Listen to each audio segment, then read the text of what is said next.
We are live. Okay. Shalom, shalom, everybody. It's Prophets of Awakening, and sorry about the little delay. We was trying to get all our ducks in a row, but um, we talked about this that we was gonna on Wednesday nights. We was going to introduce we're gonna be doing episodes, and it's called an uncomfortable conversation with a non-Messianic Hebrew.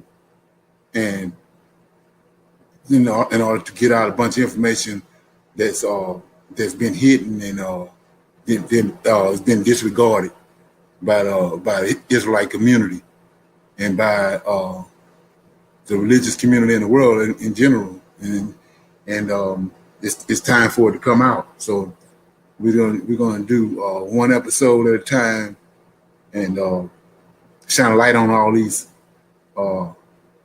lies that's been perpetrated on us as a people because of the times that we in, you know.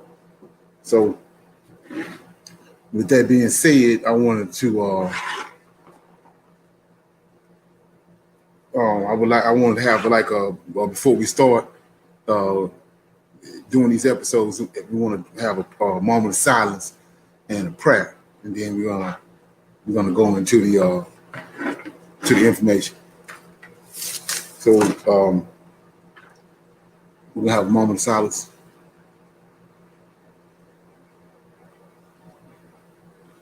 O Lord, righteousness and uprightness belongeth unto thee.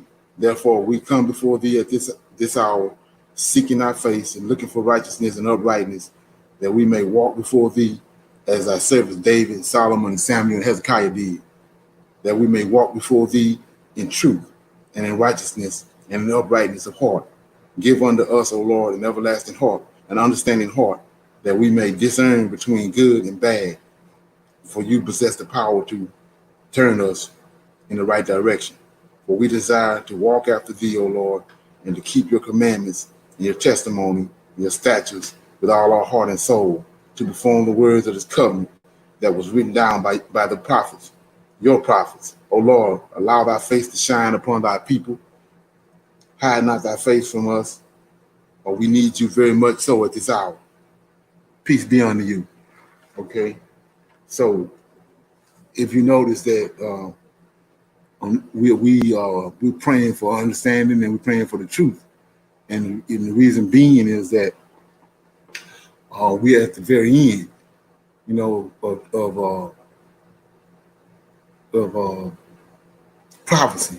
The Most High gave us prophecies, and we're at the very end. It's time for our deliverance as Hebrew Israelites, people of the book. And so we're going to go into the lesson, and I want to do a little introduction, being that this is the first episode.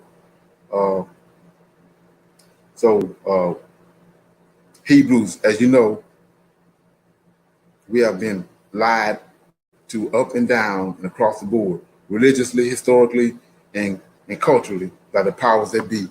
Many Israelites acknowledge this very fact, but most Israelites, and Gentiles included, do not know the extent of the lies and the deception. I have searched the internet for a platform to discuss these lies, Blog Talk, free conference calls, and YouTube, and no one wants to discuss these lies head on. They want to dance around these lies and address them not. That brings me to this platform that we've created here and this conversation, the uncomfortable conversation with a non-Messianic Hebrew Israelite. And when I say non-Messianic Hebrew Israelite, I mean that you're not dealing with Jesus the Christ and Jesus, the so-called Messiah of the New Testament, the New Covenant. And that may sound, weird or off track to you, but as we go from one episode to the next, you should get the significance of why this platform was set up. So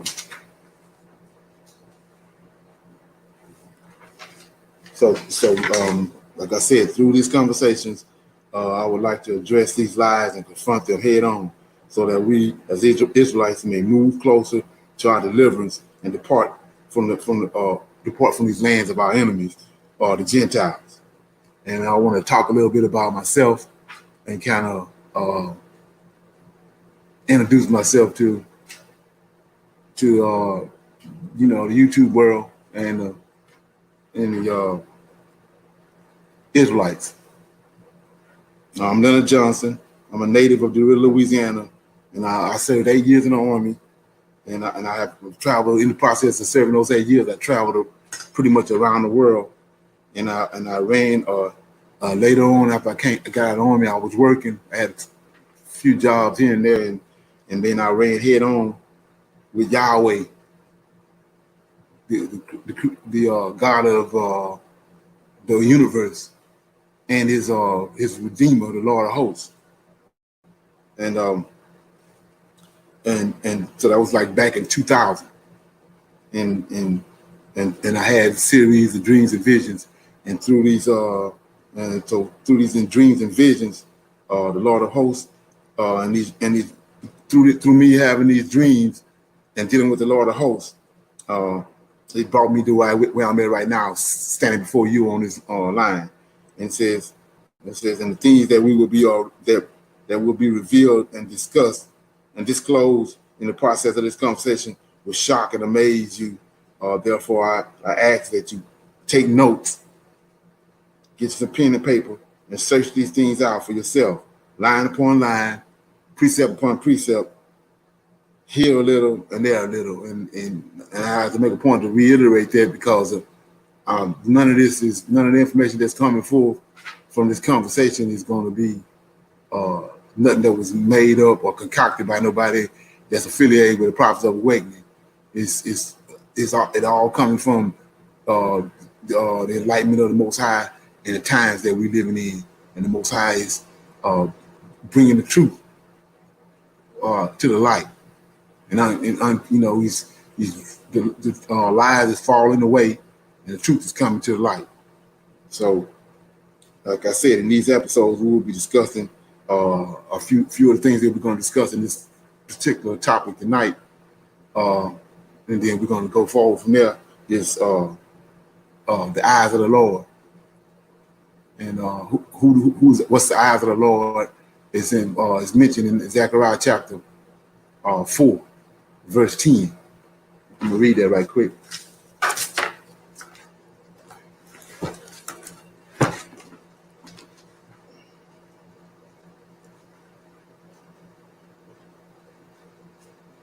Yeah, you're gonna have to excuse me, because I'm about dealing with the scripture, so I have to take the time out to read the scripture, so nobody won't think I'm trying to hoodwink. So Zechariah chapter 4 and verse 10 says, "For who have despised the day of small things, for they shall rejoice and see the plummet in the hands of Zerubbabel with those 7. They are the eyes of the Lord, which run to and fro in the whole earth." So what we're going to be dealing with today is, one of the topics is the eyes of the Lord, and another one is we're going to be dealing with the Lord of hosts.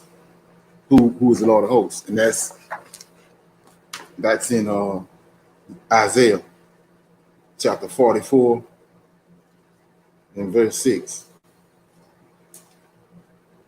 So this episode right here, episode 1, is pretty much Prophets of Awakening, being introduced to the YouTube community and Blog Talk, and whoever chimes in and listen, because it's, like I said, it's high time that the lies be uncovered and we start dealing with the truth, because we as Hebrew Israelites, we're not going anywhere. Our deliverance ain't going to happen.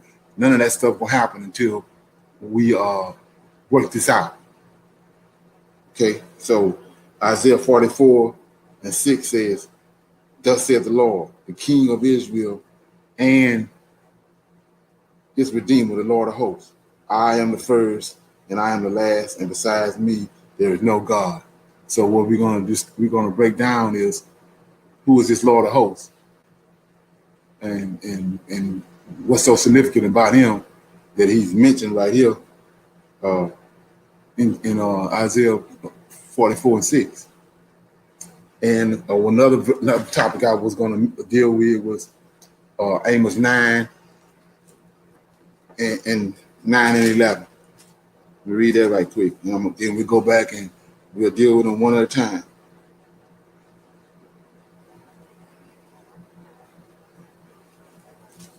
Amos chapter 9, verse 11 says, in the last days, in that day will I raise up the tabernacle of David that is fallen, close up the breaches thereof, and I shall raise up his ruins, and I will build it as in the days of old.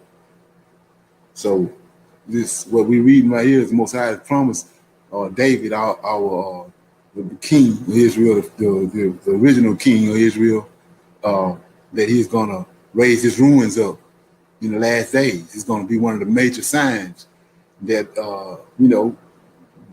the Christian world and the Hebrew Israelites and the Arabs and nobody seems to know nothing about. But it's a prophecy right here. He's going to raise them up, raise David's ruins up. Wherever they be at, he's going to raise them up, and then the whole world going to know that, it's a sign for the end times. So, like I was saying before, when you look behind me right here, you're going to see that David's tabernacle been raised up right here. This is one of the images. So later on in the class, I'm going to show you a bunch of images. And so this is over in Tel Aviv, in Israel. It's in southern part of Israel. It's desolate, just like he said. And when I say desolate, I'm going to go show you what I mean, what it means. So we can go to Daniel chapter 9.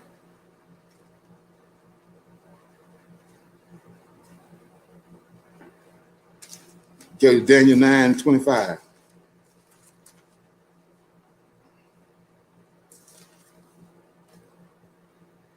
So it says, know therefore and understand that from the going forth of the commandment to restore and build Jerusalem unto the Messiah, the Prince, shall be 7 weeks, 62 weeks, and the street shall be built again, and the wall, even in troublesome times. Then 26 says, after 62 weeks shall the Messiah be cut off, but not for himself. And the people of the prince that shall come shall destroy the city and the sanctuary, and the end thereof shall be with a flood. And unto the end, wars and desolations are determined. And then 27 says, and he shall confirm the covenant with many for 1 week. And in the midst of the week, he shall cause the sacrifice and the oblations to cease. And for the overspreading of the abomination, he shall make it desolate. And we see right here, it's desolate. Ever since this happened right here, Jerusalem been desolate, the real Jerusalem. And it says, even until the consummation, and that determined shall be poured upon the desert. So what I just read was Daniel 9:25 and through 27. And so you had the world been given one rendition of what happened and who that Messiah is. But I'm gonna give you the truth of the matter later on in this broadcast. But what I'm gonna do right now is I'm gonna return to the first situation that I had mentioned, which was the eyes of the Lord. So if you go to we go to the book of Enoch. So the reason why I'm going to the book of Enoch, because in Genesis chapter 1, in Genesis chapter 5, verse, we're going to start at verse 19. And it says, and Jared lived after he begot Enoch 800 years and begot sons and daughters. So Jared is one of our fathers before the flood that came out of the lineage of Adam. He's the sixth He's the sixth man that was called from Adam, and Enoch was the seventh. And so verse 20 says, and all the days of Jared were 962 years, and he died. And Enoch lived 65 years and begot Methuselah. And Enoch walked with God, and he begot Methuselah 300 years. And he begot Methuselah 300 years and begot sons and daughters. And all the days of Enoch were 365 years. And Enoch walked with God, and he was not, for God took him. Okay, so what's being conveyed to us in these verses is that when you do your research and search this out, that Enoch was taken up to heaven. But what nobody was not explained to the average reader is that it was a reason he was taken up. He was taken up, and he was shown all around heaven, and the goings on of heaven. Up to that point, nobody knew how heaven operated, where Yahweh abode was, and how it functioned and how it operated. So Enoch was taken up, and he was commanded to write everything down and put it all in the book and bring it back down to the earth. And then that book was to be used by all his descendants to read and to understand the operations and the goings on of heaven. So when you understand that, and you want to know the truth, one of the first things you got to do is go and get you a book of Enoch and start reading it and try to get some understanding. So what Enoch conveys to us in the scriptures is chapter 20. It says that the Most High in the very beginning angels, Uriel, one of the holy angels, who was over the world and over Tartarus; Raphael, one of the holy angels, who was over the spirits of men; Regul, one of the holy angels who takes vengeance on the world of the luminaries; Michael, one of the holy angels, to wit he that is set over the best part of the mankind and over chaos; Seraphim, one of the holy angels, who was set over the spirits, who seeing in the spirit; Gabriel, one of the holy angels, who is over paradise and the serpents and the cherubim; and Remiel, one of the holy angels, who is set over those who rise. So in the very beginning, in the beginning of time, the Most High decided to form 7 angels out of fire. And so what you have to understand about that is we have to go and find out what's the Yahweh's substance. What Yahweh what he consists of. So we're going to go to Ezekiel chapter 1, because what happens is Ezekiel describing Yahweh to us, but because of the way the scriptures have been introduced to us, we don't see that. But today's your lucky day, because I'm going to show you what Ezekiel is conveying to us in real time. So I'm in Ezekiel.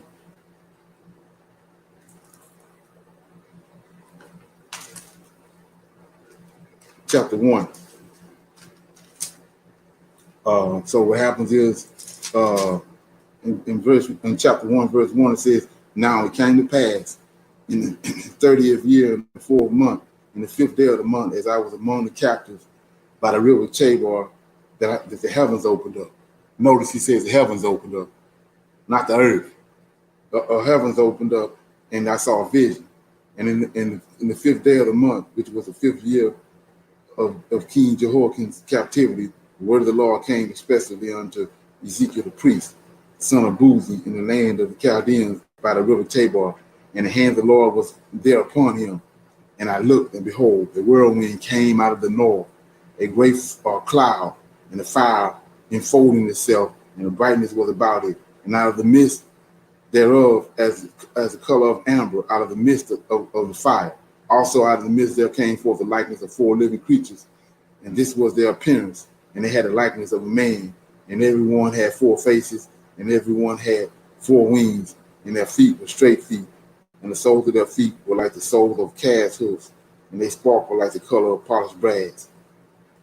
Okay, and they had hands of a man under their wings on their four sides, and they four had face and had their faces and their wings. So these are four creatures that's they toting the Most High's throne. Uh, they are winged creatures. They got six wings. They toting this throne. So we're gonna go down to for the sake of time, because I'm trying to show you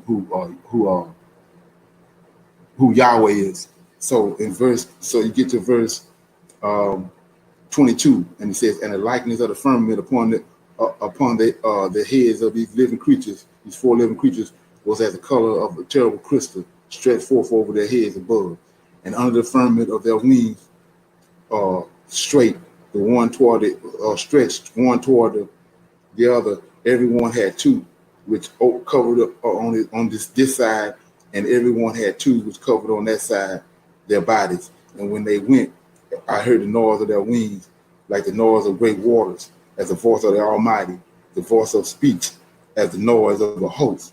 And when they stood, they laid down their wings." And then Ezekiel 1:25, "And there was a voice from the firmament that were over their heads. And when they stood and had let down their wings." So Ezekiel hears a voice over the top of these four angels that's toting his throne. And 26 says, "And above the firmament that was over their heads was the likeness of a throne." So we see a throne that's over their head. It says, as the appearance of a sapphire stone, and upon the likeness of the throne was a likeness and appearance of a man above upon it. So it's an image. It's a man, the shape of a man, silhouette of a man that's over and above them, that sitting on this throne. And so we're going to find out who that is. 27 says, "And I saw as the color of amber, as the appearance of fire round about it, from the appearance of his loins even upward, and from the appearance of his loins even downward. I saw as it were the appearance of fire, and it had brightness round about it." So what we looking at and what Ezekiel is describing to us is a man on this standing on top of this platform, which is made out of sapphire stone with a throne on it, and these four living creatures is carrying this throne.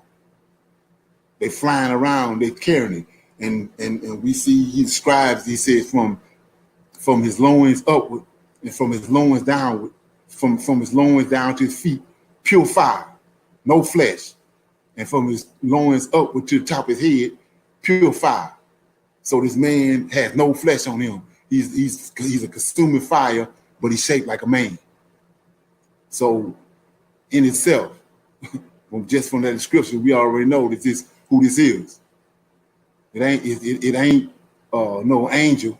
It ain't Jesus. It's the Creator, Yahweh. He's a consuming fire. So I showed you that to show you what Enoch tells us, that he formed these seven angels from himself. He made seven angels from himself, which is these seven angels that I just described in Ezekiel chapter 20. So in the very beginning, he created these seven angels to help him and assist him. So that's the format that was that happened in the very beginning. Yahweh was there by himself alone. Then from that he took fire from himself and formed these seven angels. There's nobody hidden in the bush, nobody hidden in his belly, nobody hidden nowhere. Nowhere. There's nobody else there. He created these seven angels. He gave them names. They have names. And so they spirits. They holy spirits. So with that understanding, I'm gonna show you them in different places in the scripture. So I'm in the Bible, and my first place that I'm gonna go to is, I originally went to Zechariah chapter 4 verse 10, and he's got Zechariah informing the Israelites that they're getting ready to leave Babylon. And he says that Zerubbabel is going to build the foundation of the temple that they're going to build when they come out of Babylon, and these seven going to assist them in doing it. So you would assume that they just these seven. Most people just read over it; they don't even deal with it. But you assume that these seven just popped up out of nowhere. But we know that the Book of Enoch tells us that they was there in the very beginning, assisting the Most High from the very beginning. But the powers that be decided not to let you know that. So they got another reason why they don't want you to know that. So we're gonna go back to some scriptures and see where they at. We're gonna go to Ezekiel chapter 9.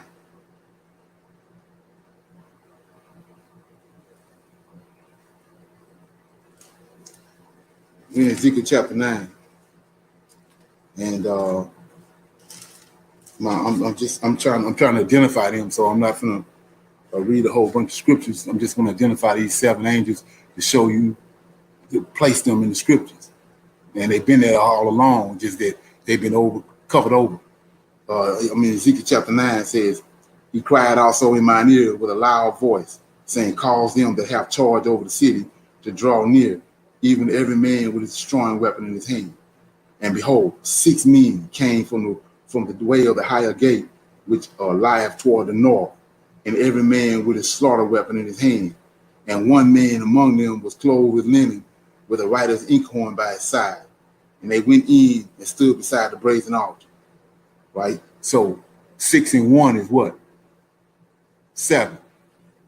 That's these 7 angels right here. They showed up inside the temple that Solomon built. And they came in the altar. These 7 angels came there.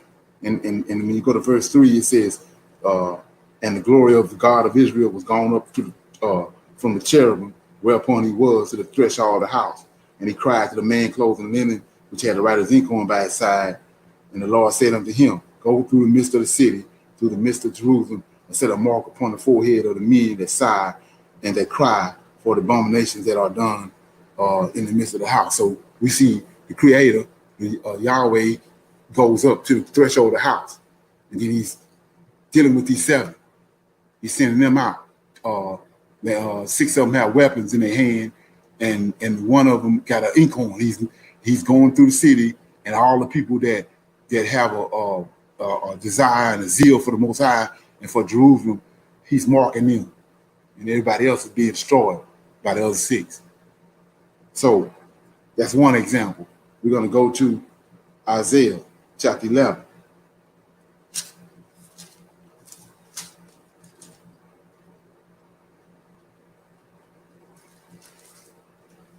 You know what I mean? Like I said, this stuff probably going to shock and amaze you. You know, you can do with it what you want to do with it. But like I said, Israel as a nation, we've been stagnated. And we ain't going nowhere until we deal with these issues right here, because we've been informed by the Most High and his Redeemer, the Lord of hosts, that in the very last days we got to search him out, search these scriptures that our forefathers written, Enoch and before the flood, and Shem, Jasher, and all them. We have to search the scriptures out and find who our Redeemer is, because he's been lost. Otherwise, he wouldn't make the statement to search him out in the very last days to find him, because he's been hidden. He's been covered over. And he's been hidden from the Israelites through the scriptures. So chapter 11 of Isaiah says, and there shall come forth a rod out of the stem of Jesse, and a branch shall grow out of his roots. And the Spirit of the Lord, like I said before, in the beginning, the Most High made 7 angels, which are the 7 spirits of God, which are the 7 eyes of God. So we see right here, verse 2, the Spirit of the Lord shall rest upon him. That's 1 angel. The Spirit of wisdom, 2 angels. The Spirit of understanding, 3. The Spirit of counsel, 4. The Spirit of might, 5. The Spirit of knowledge, 6. And the fear of the Lord, 7. There they go again. So I showed you them in Zechariah chapter 4. I showed them to you in Ezekiel chapter 1. In Ezekiel chapter 9. And I'm showing you again right here where they are here right here in verse chapter 11 of Isaiah. And I'm gonna go one more place. And I'm in Exodus chapter 3 on Mount Sinai.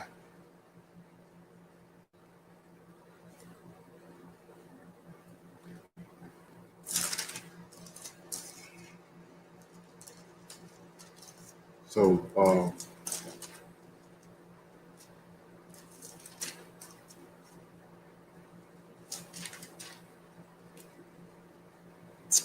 before I go to this last verse, I mentioned Exodus chapter 3.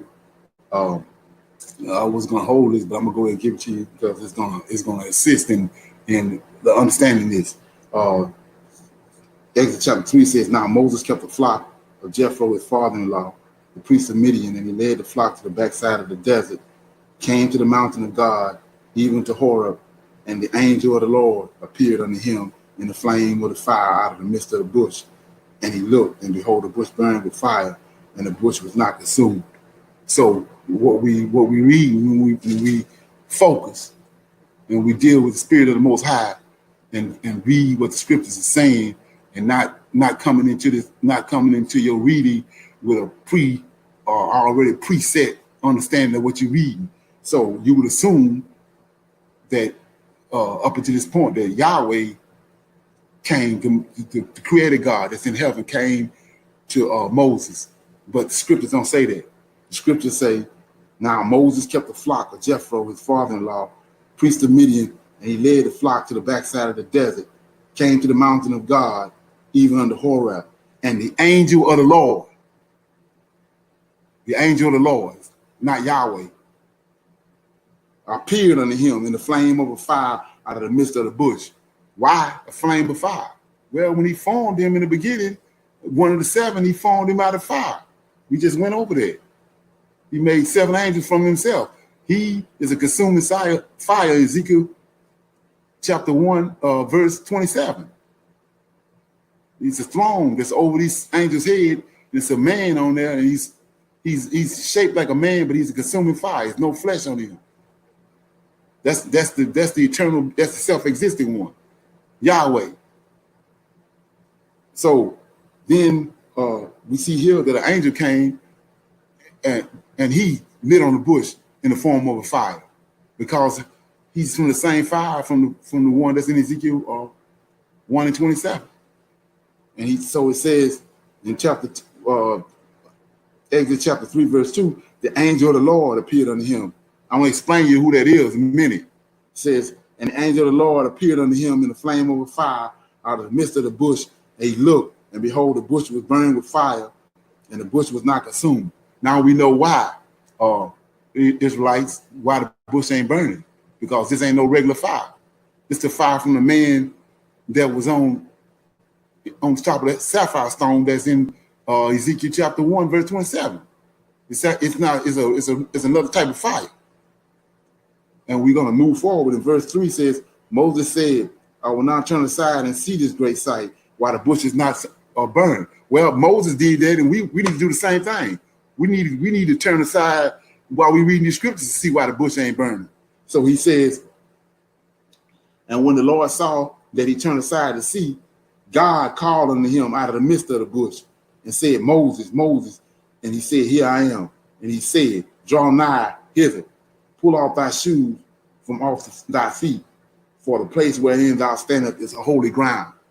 So let's deal with that, because Enoch tells us the Most High created 7 holy angels. They made out of fire. He formed them with his hands. He formed these 7 holy angels out of fire. One of them is right here. And we see that verse 2 tells you that it's an angel that appeared to Moses on the bush. And then Moses draw nigh to him, and he told Moses, "I'm holy." He one of the 7 holy angels. "I'm holy. Take your shoes off." So now we see what's going on. It's an angel sitting here. But the people that gave you the understanding of what was going on right here don't want you to know that.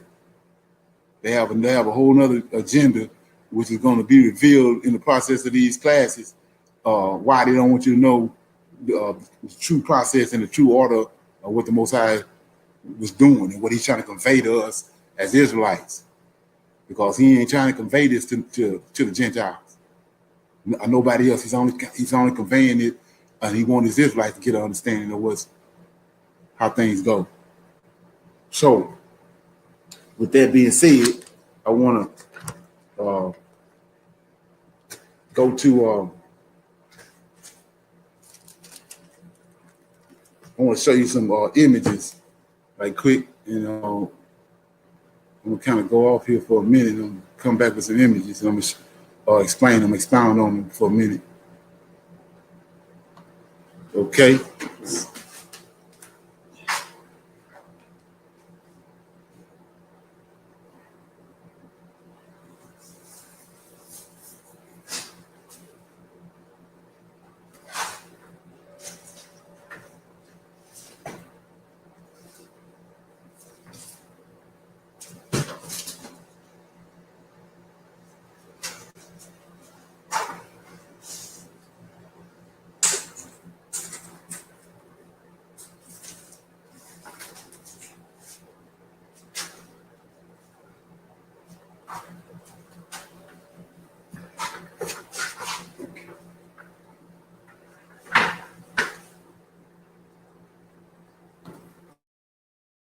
I'm back at you. So what I want to show you right here is, like I was saying before, up here you see where this is Yahweh right here. I showed you in Ezekiel 37, and that's him right there. He's a consuming fire. Let me show it to you. That's him right there. He's a consuming fire. That's our creator God, the one that we've been dealing with in the scriptures, the one that did everything in the very beginning. So then we see that right here. He created these 7 angels right here. And I showed you how that he made it, he named them. Michael, Gabriel, Uriel, in the order. This in the order that he made them. This is the first one that he created right here. Michael, Gabriel, Uriel, Raphael, Phinehas, Raguel, and Jeremiah. In that order. This is the first one he created right here. So I want you to remember that. This is the first one. In the very beginning, it was him. Then he formed these angels. This is the first one he formed. And it goes on down like that. So with that understanding, I want to open it up for some questions. Anybody got any questions before we go to the next topic?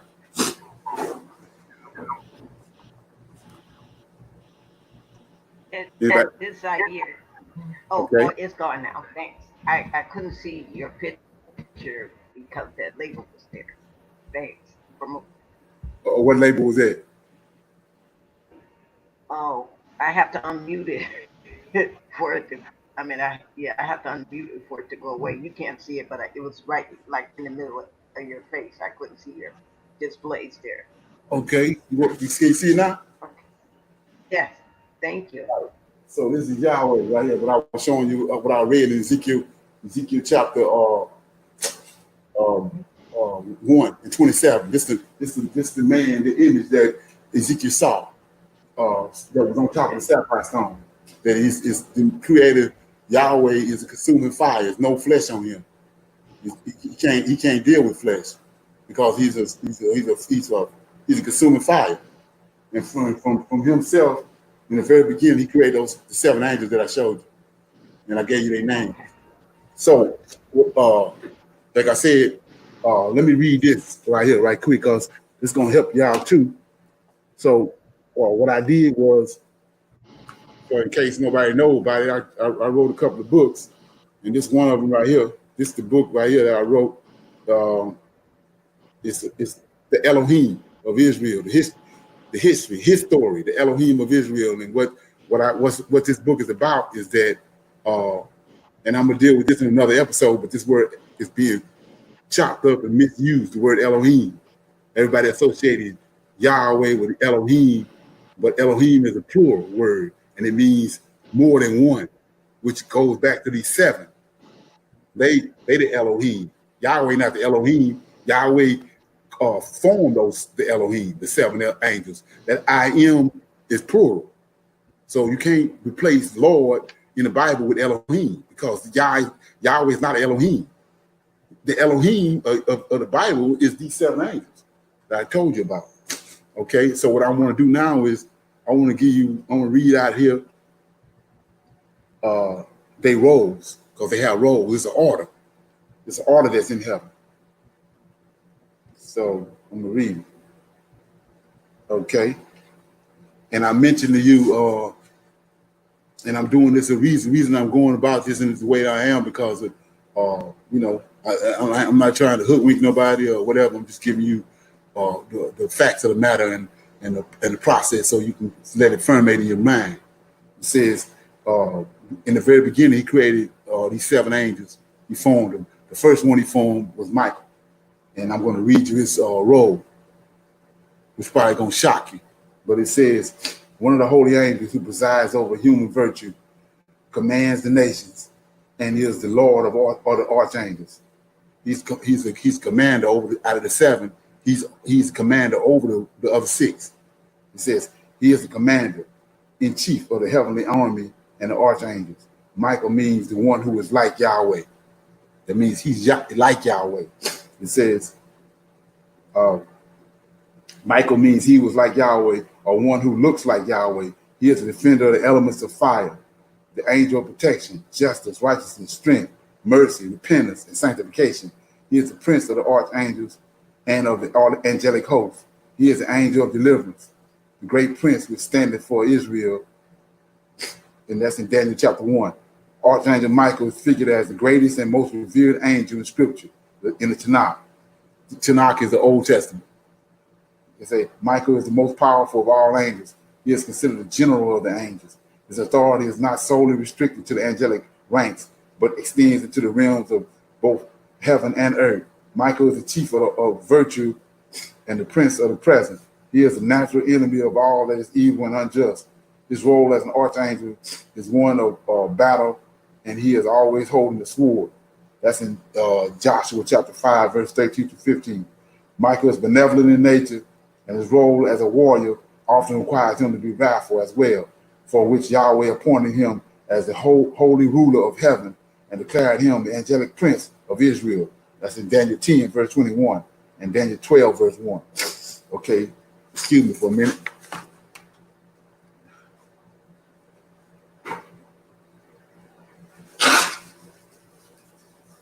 Okay, you gotta excuse me. Got allergies. So now we're dealing with Gabriel, number 2. It says, and one of the holy angels who presides over paradise and over cherubim, this archangel is second in rank only to the mighty archangel Michael. Daniel 12, verse 21.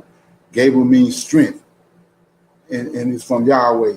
It means strength is from Yahweh. Gabriel is an angel of death and vengeance. He is an angel of death and revelation, revealing. Gabriel was the one tasked with raining down fiery destruction upon the cities of Sodom and Gomorrah. 3, Uriel is a holy angel who presides over clamor and terror. The name Uriel means fire of Yahweh or the light of Yahweh. Raphael means Yahweh has healed. He is known as the protector of the Eden tree. He is an angel of light, love, happiness, and power, as his name suggests. Raphael is an angel of healing, medicine, science, learning, and knowledge. Raphael is one of the holy angels who inflicts punishment on the world and the luminaries. Regiel is an angel of orderliness, fairness, harmony, and justice. He also manages the relationship between angels and humans. In the book of Enoch, Raquel would dispense justice to those who violated Yahweh's laws. Raquel means friend of Yahweh. Number 6, Remiel, also known as Jeremiel, is one of the holy angels. Remiel is an angel of hope, and he is responsible for divine visions, and he guides the souls of the righteous into heaven. He is called Jeremiel as well. He is the bearer of instructions of the 7 archangels. Remiel means Yahweh's mercy. Remiel also serves as an angel of death who sometimes join Michael and the other angels in escorting souls from earth to heaven. Remiel is an angel of hopeful visions and dreams. He communicates hopeful messages from Yahweh to humans. And the seventh and final one is Serakel. He's one of the holy angels who presides over the spirits of children of men that transgress. Serakel means the command of Yahweh. His name also means the one who prays to Yahweh. He is an angel of prayer methods by which to pray to Yahweh. Okay, so what I just showed you was Enoch informs us that in the very beginning of the world, the Most High, who is a consuming, self-existing one, and he's a consuming fire, he formed 7 angels from himself. These 7 angels are the archangels. And then from there, the rest of the angels, the millions of angels that we are informed about in the scriptures were created. They were spoken into existence. But in the very beginning, he formed 7. And these 7 right here are the ones that do all this bidding for him, to and fro. And out of those 7, the first one he created was Michael. And Michael, his name speaks for itself. It's he who is like Yahweh. There's no other angel like him. He has ability to create and form just like Yahweh. So what you have is Yahweh, the self-existing one, and then you have Yahweh of hosts, the one that's over heaven, the one that's second in command, the Lord of hosts. And your example is when Jerusalem was burned down by the Babylonians. People think that Nebuchadnezzar was the one behind it, but Nebuchadnezzar had a Lord of hosts, and his name was Nebuzaradan. He's got Nebuchadnezzar's name in him, and he was sent by Nebuchadnezzar to go to Jerusalem and burn Jerusalem down. So Nebuchadnezzar's Lord of hosts, his strong one, was responsible for burning the temple and bringing the Israelites back to Babylon. And Nebuzaradan was also given commandments by Nebuchadnezzar to show favor to Jeremiah. It wasn't Nebuchadnezzar that showed favor. Nebuchadnezzar told his Lord of hosts to show favor to Jeremiah. So what you have to ask yourself is, where did Nebuchadnezzar get this from?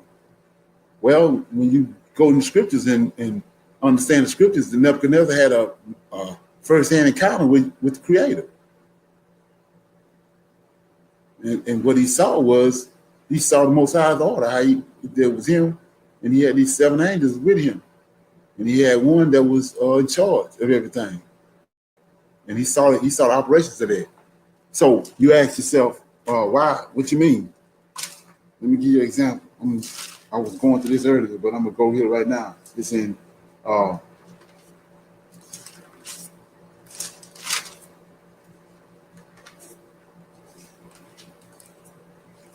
the Israelites is on Mount Sinai, and the 70 elders was commanded to Moses. The Creator gave Moses a commandment to bring the 70 elders up on top of Mount Sinai, so they can converse with him. And I'm trying to find that.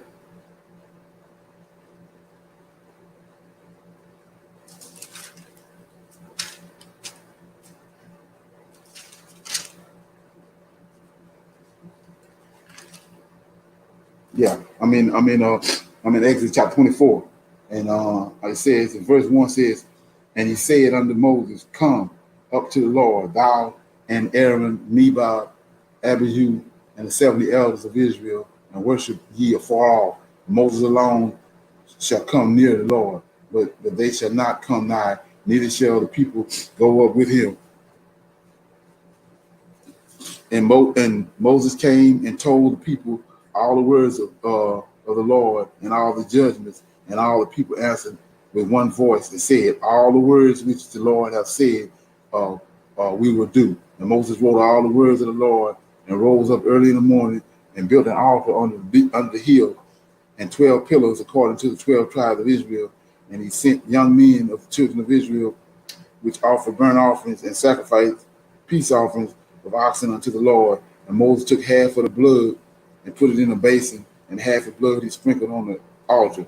And he took the book of the covenant and read in the audience of the people.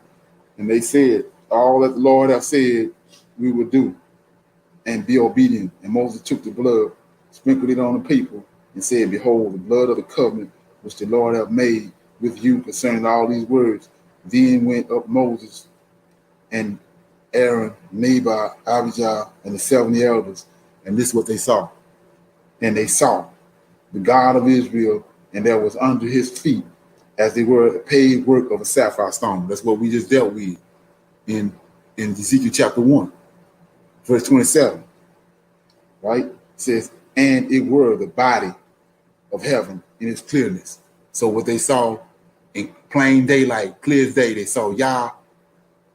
Same thing Ezekiel saw with him sitting on the sapphire stone, sitting up on his throne, and they saw the seven angels out in front of him. That's what was on top of Mount Sinai. What nobody hid in the bosom nowhere.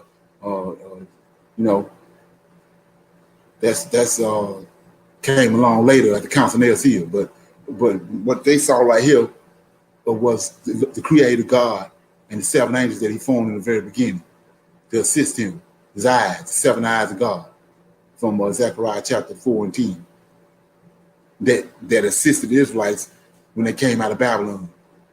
They assisted Zerubbabel. Okay, so with that being said, like I want to open this part of the conversation up to questions, or comments or whatever. Anybody have any comments or questions, and so we can move forward.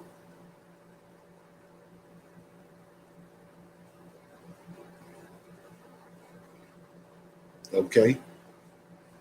Anybody got any questions? Comments?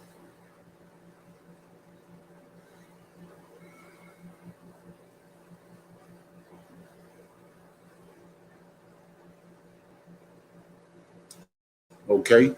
So I mentioned that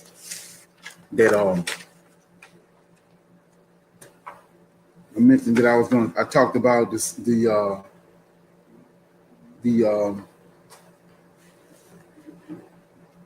I talked about the 7 angels, the eye of the Lord, that was in the very beginning, and how the Most High had that set up.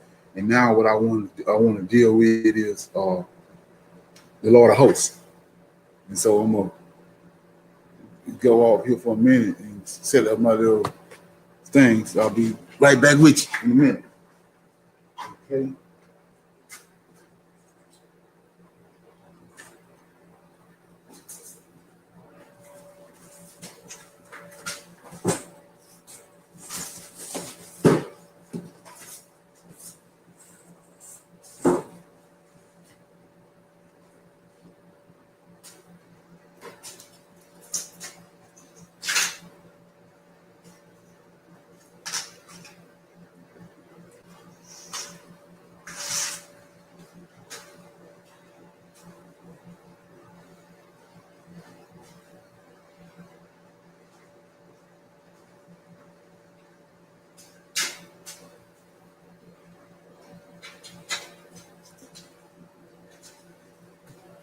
Okay, so my next conversation is as you can see behind me, is I want to introduce you to the Lord of Hosts. This thing right here, the Lord of Hosts right here. And, this thing right here. So what we're gonna do is we're gonna go to Daniel chapter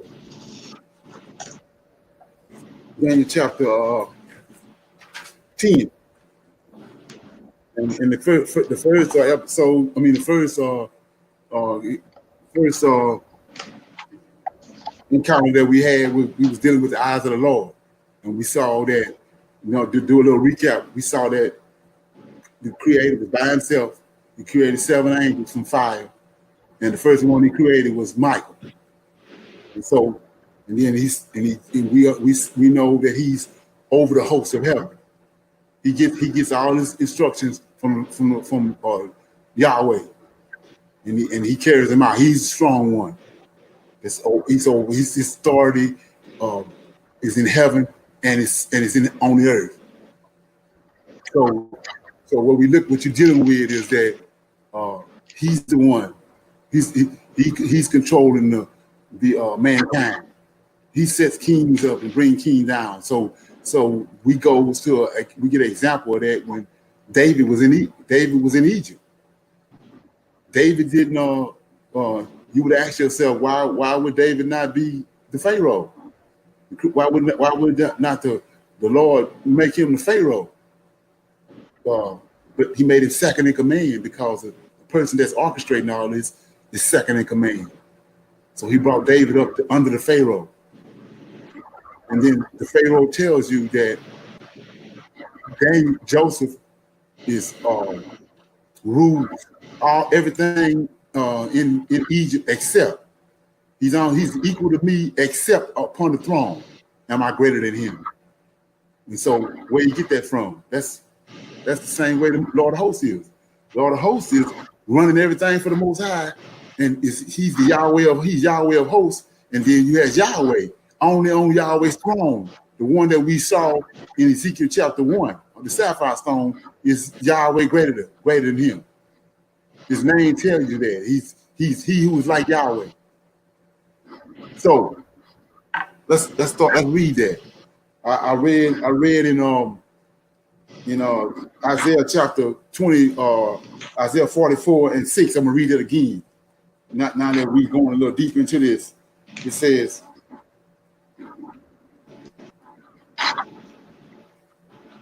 Isaiah 44 and 10.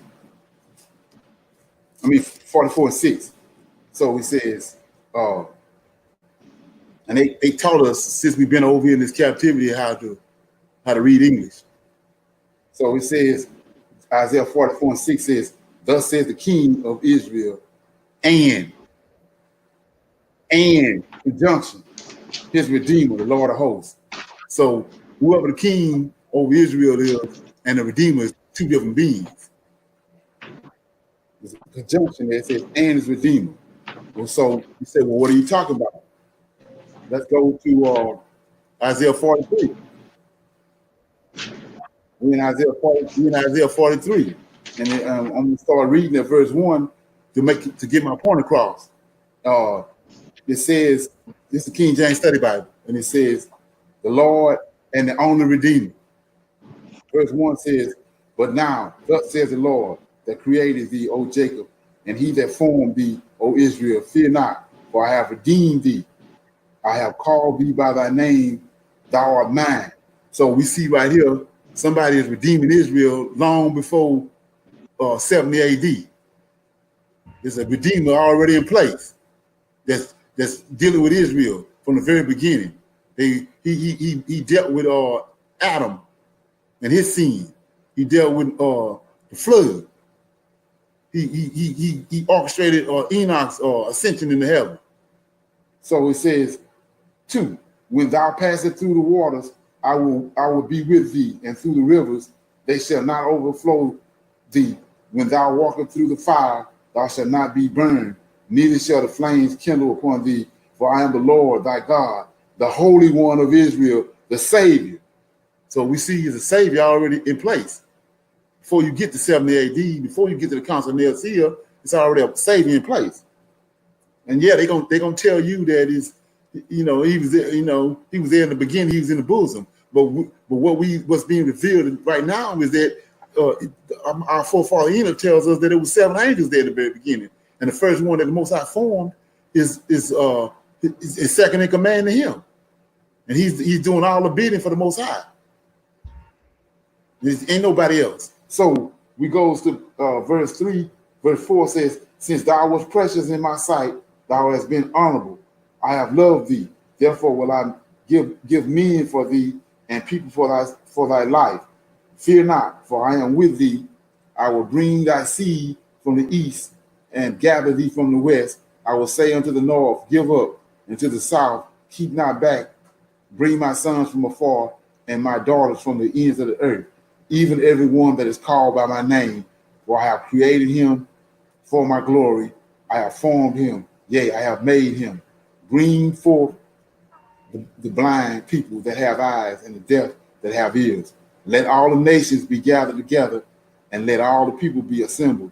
Who among them can declare this and show us former things? Let them bring forth their witnesses that they may be justified, or let them hear and say, it is true. And verse 10 says, ye are my witnesses, said the Lord, and my servant whom I have chosen, that ye may know and believe me and understand that I am he. Now here we go right here. It's what so many people read over. Before me, there was no El formed. God, El, formed. Neither shall there be after me. So you have to pause right there, because nobody formed Yahweh. Yahweh wasn't formed. Yahweh is a self-existing one. He's the one that's on the throne, the sapphire stone in Ezekiel chapter 1. So the person that's talking, the being that's talking right here, said he was the first one formed. Formed from where? Formed from these 7 angels I just showed you. Who was the first one formed? Michael El. And yeah, I know you haven't heard this before, but it's high time that the world find out and understand what's going on, because we as Israelites we've been hoodwinked. And he's informed us to search the scriptures out in the latter days, where we at right now. And he informed us to search the scriptures and find him. That means if you got to search him out in the latter days, that means he's been lost. So that's what we at right now. We trying to find our Redeemer, the Lord of hosts. And I'm introducing him to you right here through this uncomfortable conversation that you're having with a non-Messianic Hebrew Israelite. And so he says, he goes on to tell you, I'm going to read verse 10 again. Yea, ye are my witnesses, said the Lord, and my servant whom I have chosen, that ye may know and believe me and understand that I am he. Before me there was no El formed, neither shall there be after me. 11, even I am the Lord, and besides me there is no Savior. So way back here in Isaiah 43, Israel already got a Savior, long before 70 AD. And I can hear the seminary people, what they got to say about it. But what you have to understand is that Jeremiah, Ezekiel, and Isaiah, and Zechariah, and Zephaniah, they didn't go to seminary.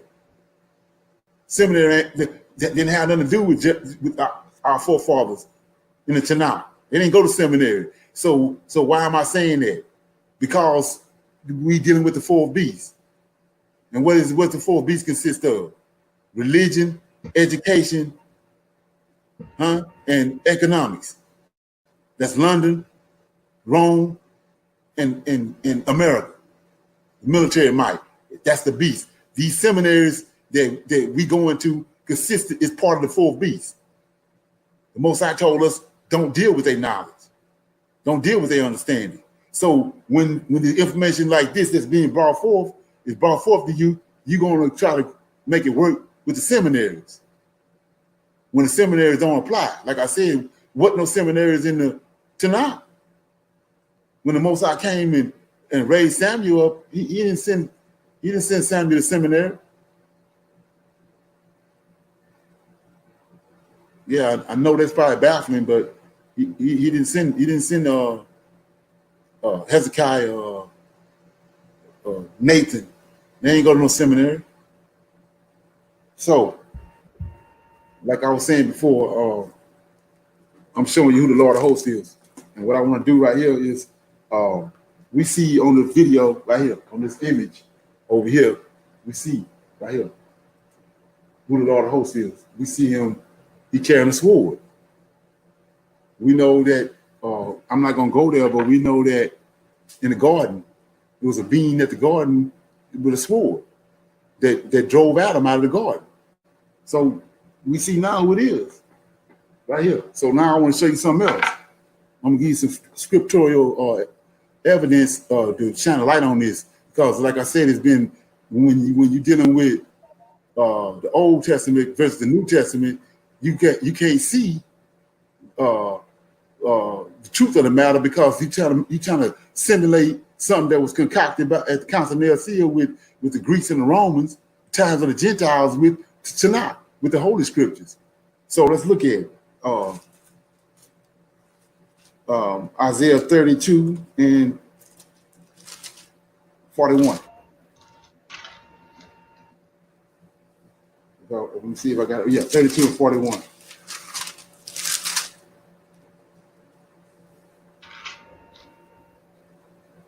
Yeah, nope, it's not it. It's okay,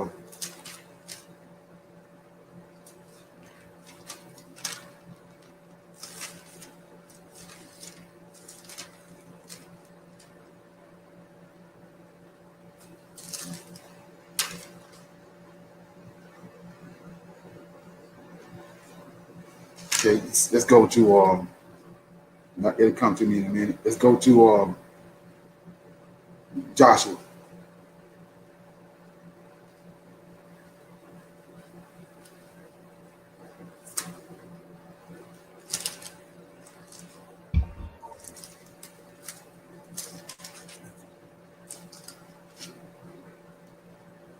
Joshua chapter 5, I'm in verse 13. It says, and it came to pass, what we're dealing with is Joshua encountered a man with a sword drawn in his hand. It says, and it came to pass when Joshua was by Jericho, that he lifted up his eyes and looked, and behold, there stood a man over against him with a sword drawn in his hand. Right here. Same person right here that Adam encountered when he was drove out the garden.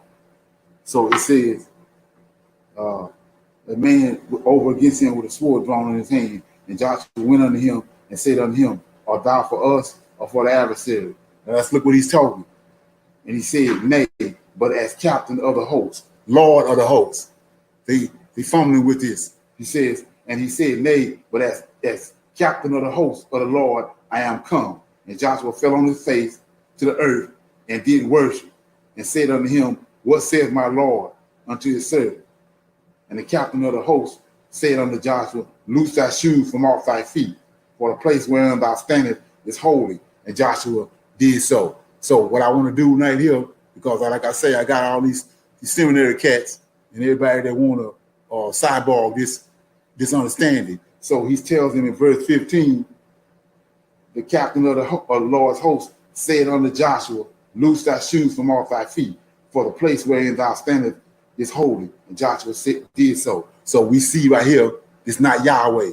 And we see from the images, and what I'm showing you is the Lord of hosts, which is none other than the first angel that the Most High formed, and Michael, the archangel.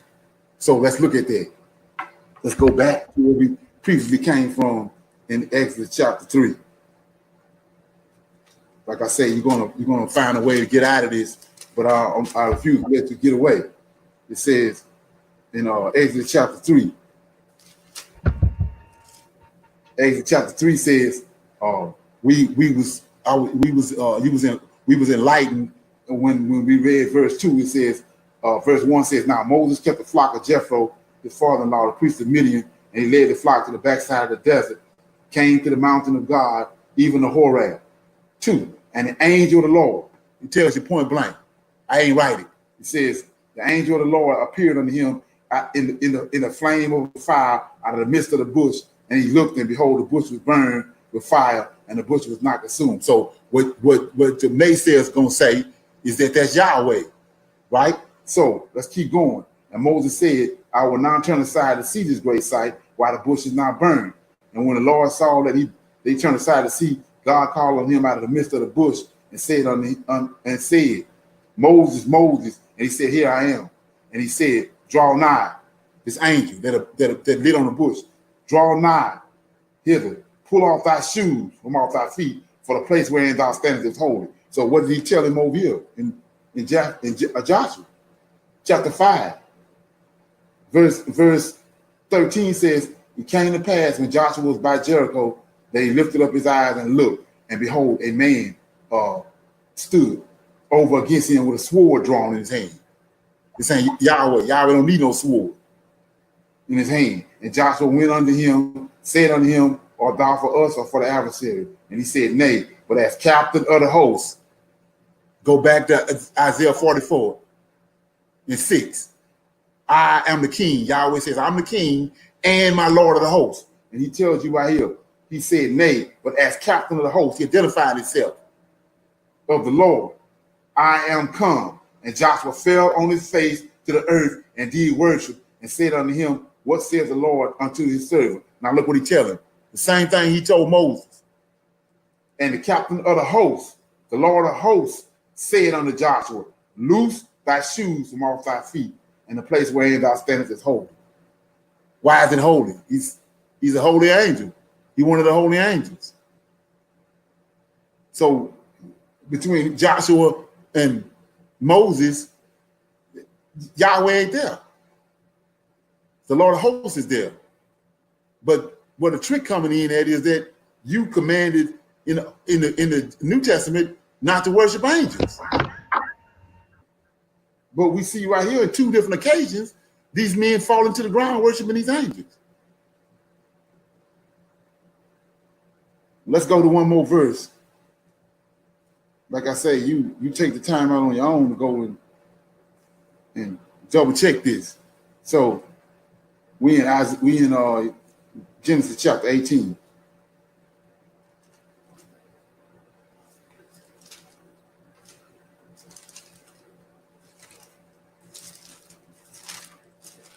Genesis 18, or what the setting is that Moses is sitting in his tent in the heat of the day, and he see these three men coming. And any known Bible reader or so-called Bible scholar or whatever know that these three men is angels. So it says, the Lord appeared unto him in the plains of Mamre, and he sat in the tent door in the heat of the day.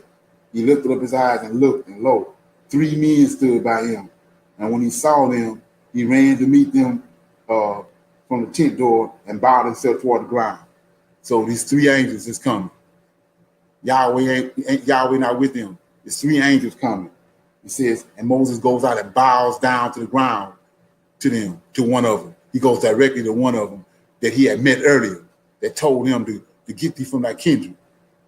And from thy kindred, I'm going to show you a place to go. And so Moses see him again right here. He's one of these three angels. And then he too says, he lifted up his eyes and looked, and lo, three men stood by him. And when he saw them, he ran to meet them from the tent door, bowed himself toward the ground, and said, My Lord, if now I have found favor in thy sight, pass not away thee from thy servant. Let a little water, I pray thee, be fetched, and wash your feet, and rest yourselves under the tree. Right? So Abraham came out and he bowed down to one of these angels. So we're not going to just leave it right there, because we're going to go to verse 22, chapter Genesis 18 and 22. It says, and the men, we started out with three angels. Abraham comes to the one that he knows and bow down to him and worship. 22, and the men turned their faces from thence, went toward Sodom, but Abraham stood before the Lord. So we started with three angels, and Abraham is bowing down. Now two of them left in Genesis 19 and 1. There came two angels to Sodom at evening, and Lot sat in the tent door in the gate of Sodom, and Lot, seeing them, rose up to meet them and bowed himself with his face toward the ground. And he said, Behold now, my lords, turn in, I pray thee, into your servant's house, and tarry all night, and wash your feet, and ye shall rise up early and go on your ways. And they said, Nay, but we will abide in the streets here. So we see that not only did Abraham worship the Lord, one of these angels, Lot worshiped the other two. So this is not adding up with what they tell you in the New Testament, but about worshiping angels. They bowing down to him.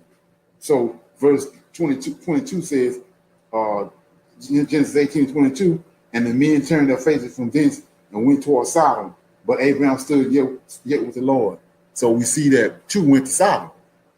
Abraham stayed with the other one. The other one is the Lord. The Lord of who? The Lord of hosts, right here, with this drawn sword right here. Now, what I did was, at the start of this episode, an uncomfortable conversation with a non-Messianic Hebrew Israelite.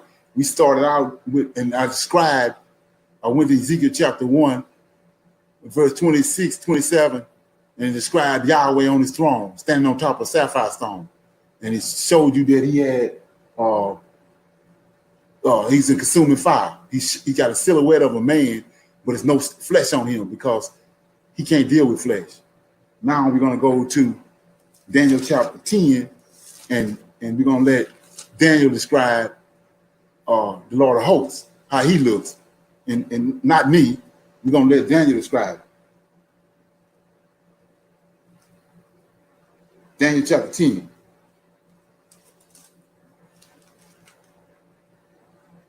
Okay.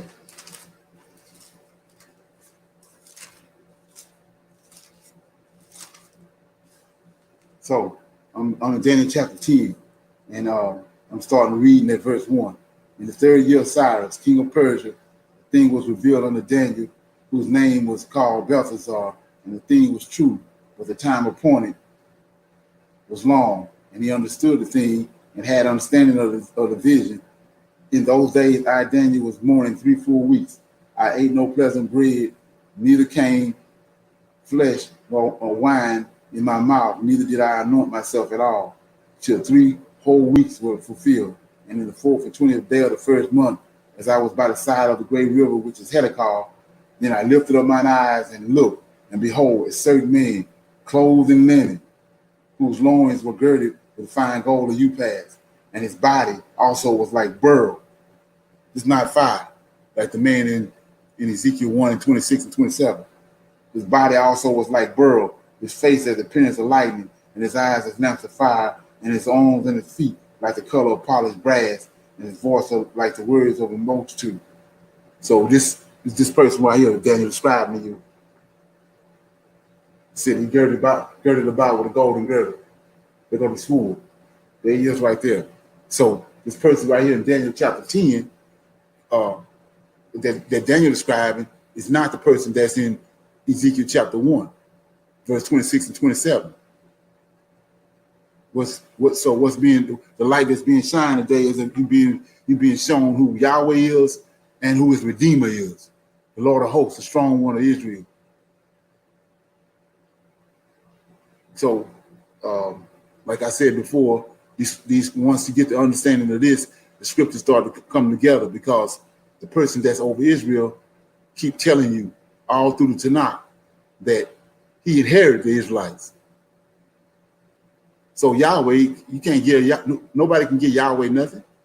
Yahweh owns everything. So whoever is over Israel, the strong one, the holy one that's over Israel, he inherited Israel. Now we know who it is. This angel that the Most High created out of the 7, the first one that he created, right here. The name means he who is like Yahweh.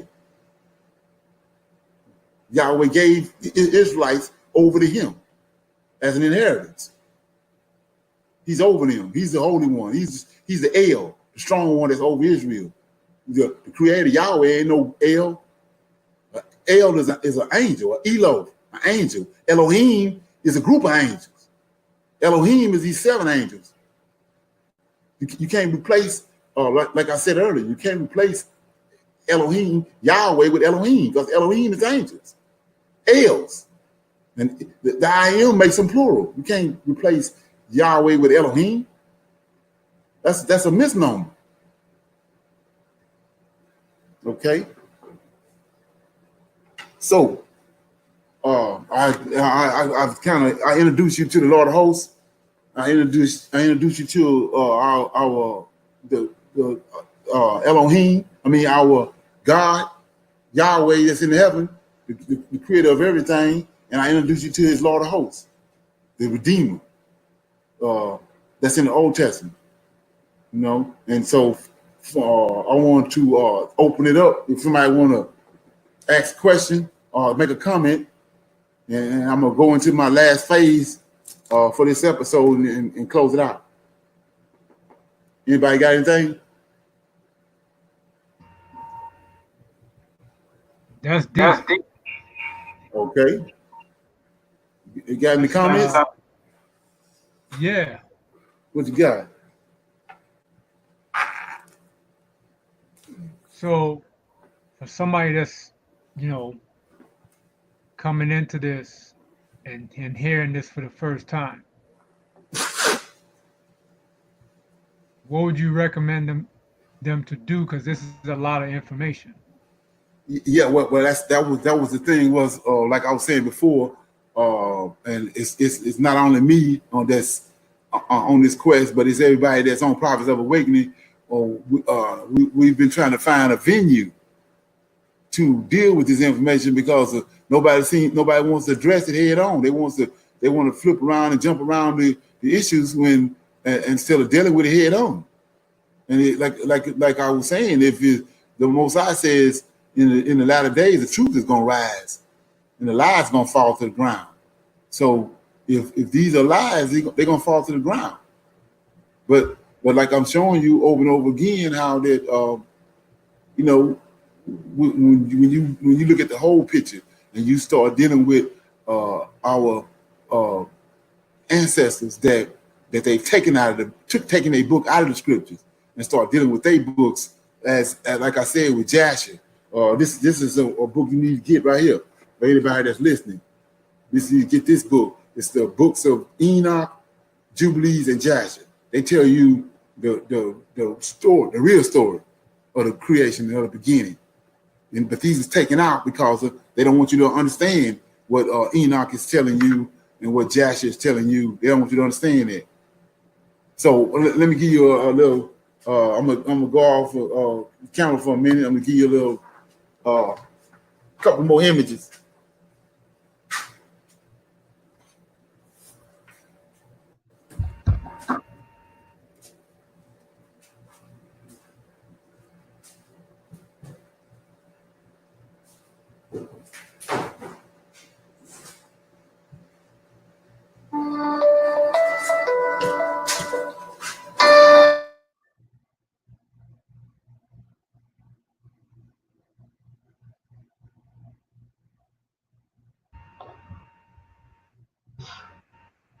What I got right here is I got this is Enoch right here.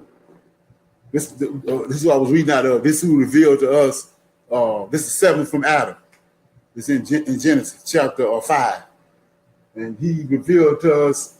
He was taken up to heaven, and he was shown all around heaven, and he's informed to write everything down, and he was informed to write everything down and write a book and bring it back. And he was brought back down to the earth, and that book was for us, for his descendants, all the way to the day. But the powers that be, the people that usurped our culture and everything, and gave us the New Testament, took all that away, that we don't have the understanding. So as you can see in this image right here, because the images are worth 1,000 words, we see who was ascended up. It wasn't Jesus Christ. We see right here who was ascended up. Enoch was ascended up. He was ascended into heaven, and he was given everything that we need to know about what was going on in heaven. That way we'll know how to deal with the Most High and all that. He's the one that informed us of the 7 angels and what happened in the very beginning. And like I said, it's right here in your face. We see who was ascended. So what you have to do is you have to go back and understand that it's a word called typology. So what these people did at the Council of Nicaea, they went and got they went looking at our scriptures, the Old Testament, and they plagiarized them and they used stories and placed them on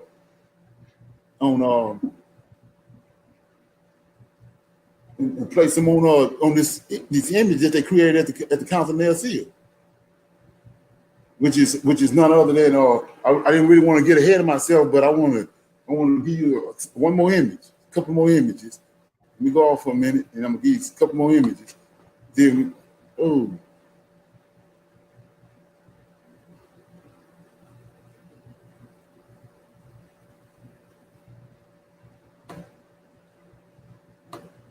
Okay, a couple more images. Excuse me. And then we're gonna close out and yeah.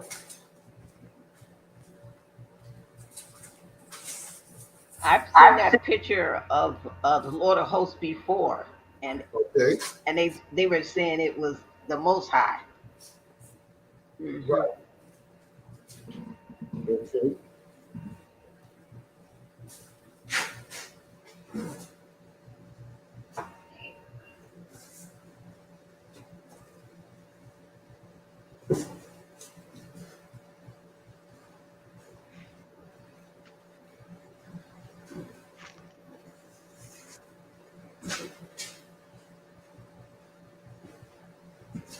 Okay. So what we got right here, is okay. So what we got right here is this is Julius Caesar. And like I said, they give you what they did was gave you part of the story. They put part of the story in history, and the part that you needed to know about, they took out of history. So this is Julius Caesar right here, right? He's the first Caesar in the fourth beast. And what he did was notice that he's look at his snars and look at his gum, and he's red. He got the red on. He letting you know who it is, which is later on we're gonna deal with that. But Edom is red. So we see this him right here. So what happened with Julius Caesar was he ended up in Egypt, and he got into a romance, a whirlwind romance with. He was already married. He had a Greek wife. He was Greek, and he got into a romance with Cleopatra, the queen of Egypt, and they had a son. And he is right here, Caesarion. And so Julius Caesar died. And when Julius Caesar died, he brought a big old vacuum between the Roman Empire. So he had a son that he adopted, Augustus Caesar. And Augustus had to, in order for him to rule, he had to go to Egypt. He took 3 legions. He had to go to Egypt, and he had to kill the 3 people that stood in his way of him ruling. He had to kill Mark Antony, which was Julius Caesar's general, because he the one filled the gap. He was the military man that the power went to when Julius Caesar died. And Mark Antony had got into picked up what Julius Caesar left off. He was sleeping with Cleopatra, and she had a twin boy and girl, and another son for him. So all together with Julius Caesar's son Caesarion and the other 3 kids, it was 4 of them. Okay, when Octavian came to Egypt, he had to kill Julius Caesar. He had to kill Cleopatra and Mark Antony and Caesarion, namely Caesarion. Caesarion got Julius Caesar's blood in him. He's the next person in line to become the ruler of Roman Empire. So on his way there, Cleopatra took this boy here. He was 12 years old. And when you have to go back in this history, he went back. Alexander came conquering the whole known world. He was building Alexandrias, homosexual cities, the Greeks homosexuals. His ambition that he got from Socrates and Plato and all these other Greek philosophers was to go over the world making homosexual cities, building Alexandrias. So he built them all over the place. Well, you had Alexandria, Egypt, where they built the library at, but they also had another Alexandria up in the Himalaya mountains, a monastery. It was ruled by monks. So Cleopatra knew that. So when Augustus Caesar was on his way to Egypt, they know why he there to kill all the people that's gonna come up against him that can get the throne. So she sent him, Caesarion, at 12 years old, away into the monastery up in the Himalaya mountains. And then Augustus Caesar came there, killed Cleopatra and killed Mark Antony. And then he started ruling the Roman Empire. But 18 years later, the 18 missing years of Jesus the Christ, Caesarion came back to Judea looking for his 3 brothers and sisters. But now his whole life been turned around because he been up in his monastery with these monks, and they raised him as a monk.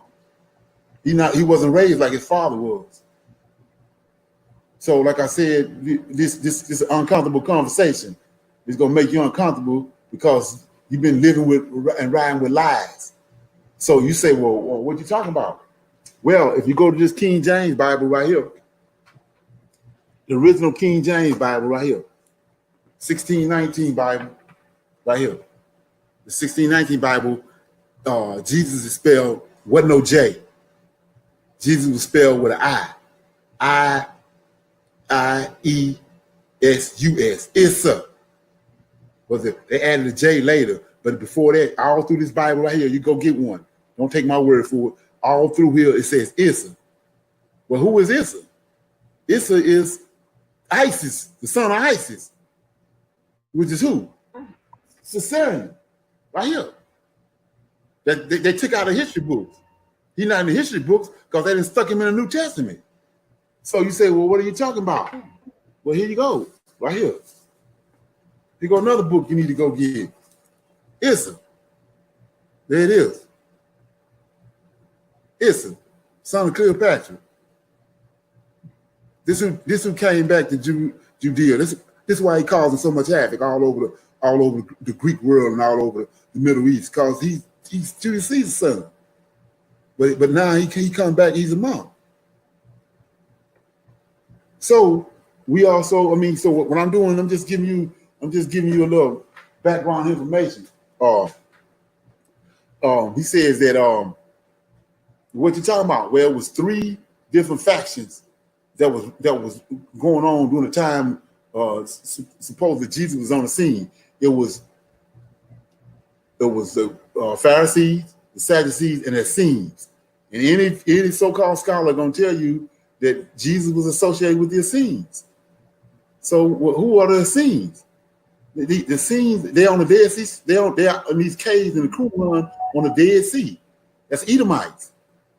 That merged with the Greeks that had took over the 29th dynasty in Egypt.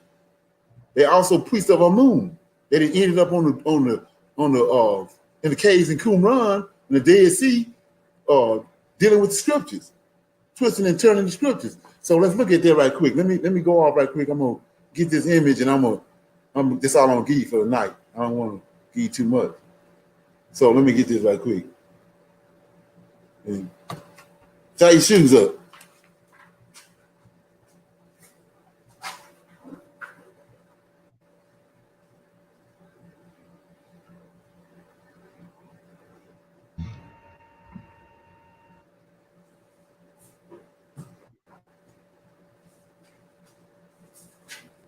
Okay. This is the last image right here.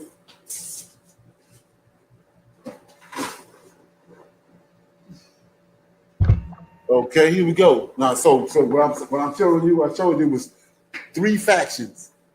Notice my red pill and my blue pill. Okay, but so you had Pharisees, Sadducees, and Essenes. And then, like I said, all the scholars are going to tell you Jesus was associated with the Essenes. And I told you the Essenes were. Well, they go to Herod's temple. And there's a whole other story going on with that. I don't want to drag this conversation too far right now. This is the first episode of dealing with a non-Messianic Hebrew Israelite, an uncomfortable conversation with one. So you see this down here, right here. This is the temple, Herod's temple. They go to the Essenes gate. These are Essenes. So what they got is they got a gate already built just for them. They in and out of this temple right here. Where they coming from? They coming from the Dead Sea. That's right. They come from the Dead Sea, from Qumran. Qumran, I can't say that word. Qumran. They in and out the gate right here. They got a gate for the. See, so you have to ask yourself, why would they put that on there? Because this historical fact. This is a scene gate right here. They in and out the temple. But you know what? Don't nobody know that. When people deal with the Dead Sea Scrolls and all that, they don't know that this so-called temple, this third temple, which Herod built it. Herod the Edomite. The temple that the Most High talk about in Daniel 9:25 is Zerubbabel temple.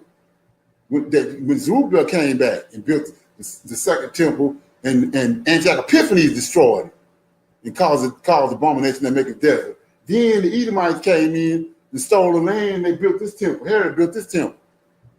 That's why there's so much chaos around this temple. Just like the chaos around the people that's over in the land now, the fake Jews. There's chaos around them because they don't belong there. Well, this ain't no temple to Yahweh that Herod built. And here goes, like I say, you got a private gate just for their sins to go in and out of the temple. Ain't nothing holy about that. And so, like I said, that's the last thing I'm gonna deal with tonight. I'm just trying to set a tone for next week, episode 2, and beyond. So, with that being said, I want you anybody to make any comments or what they think about what's being said and what they think about this platform.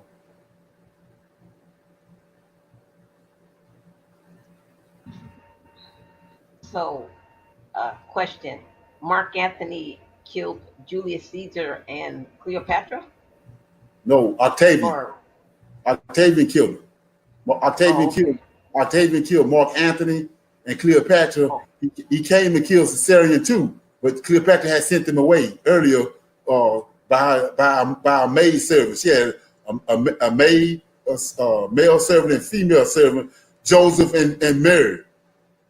He sent them away with Caesarion up into the Himalaya mountains. There was another Alexandria up in the Himalaya mountains with a monastery. So, like I say, this is an uncomfortable conversation with the facts by a non-Messianic Hebrew Israelite. So you can deal with them or you don't have to deal with them. But the fact of the matter is that we commanded as Hebrew Israelites, so-called awakened Hebrew Israelites, to search the scriptures and find him. So if you bright and you have any intellect, that tells you that he's lost. So up until the latter days, that means that our Redeemer, our strong one, is lost. He's hidden. You got to find him. He's not out in the open, laying hands on people and all this. He's hidden, and we have to find him in the scriptures. So and the only reason why we can find him now because of the books being revealed. The Most High uncovering these books, and he's bringing them out in the open. And he got Israelites that he's dealing with to open them up. So we finding out now who our strong one is. We find out the one that's going to deliver us. And it's not Jesus Christ.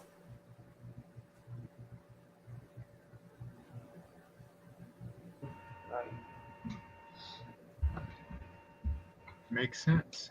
Right. And I did this episode 1 to stir the waters up.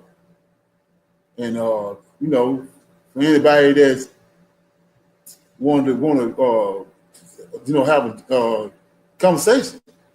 We don't have to have no debate. We just like I said, we're gonna deal with the line upon line, precept upon precept, and what the scripture's saying, not what the seminary told you, but what the scripture's saying, and bringing in all the books that's available to us, bringing in all the information and put it all together. Not only from the scriptural point of view, but historically.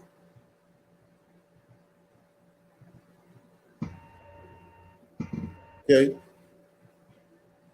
Right. So yeah, it's definitely a must-need conversation. So, like I said before, I'm just trying to stir the waters up, warm the waters up right now. So, anybody that want to engage in the conversation, get their ducks in a row next week. So when we get online, because what has happened, I've like I said earlier, I've been everywhere trying to have this conversation, but everybody wants to they bring their emotions and their feelings into the situation when we scattered all over the whole world.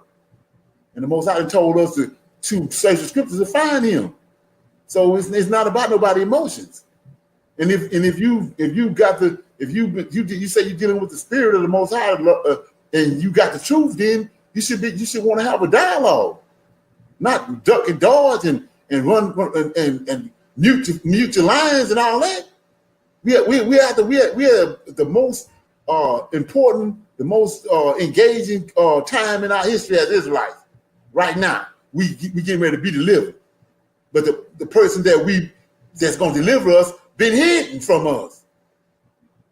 We got to find him and we got to identify him. How we going to call out to him if we don't know who he is? And he told us in the latter days to find him, search the scriptures and find him. I mean, he's lost. He been somebody that hid him. Somebody that tampered with our scriptures.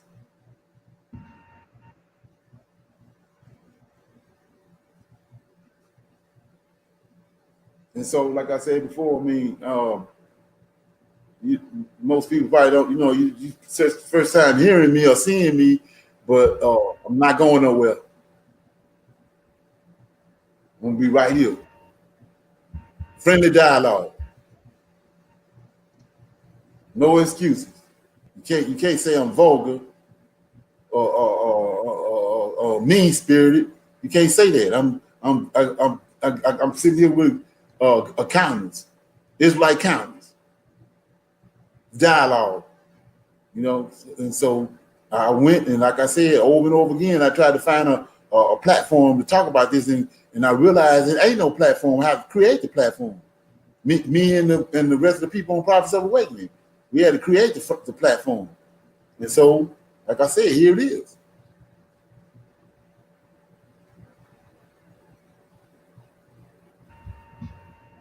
Any closing comments? Somebody got something to say or close us out?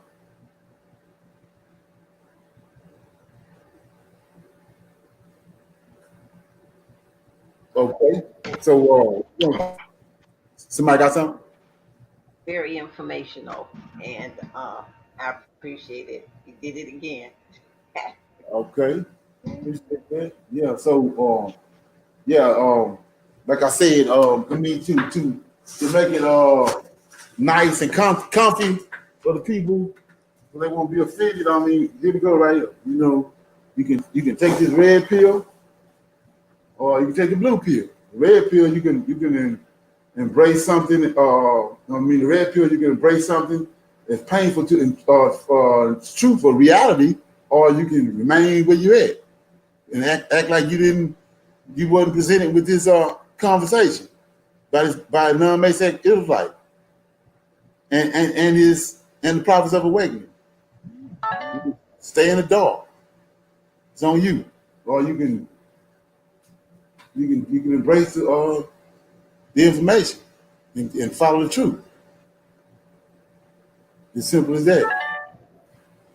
So look for us next week at 6:00. Like I said, we're gonna be back on here again next week, and because we ain't going nowhere. However many episodes it's gonna take, that's how many we're gonna have. Shalom. Now. Wrong. Shalom.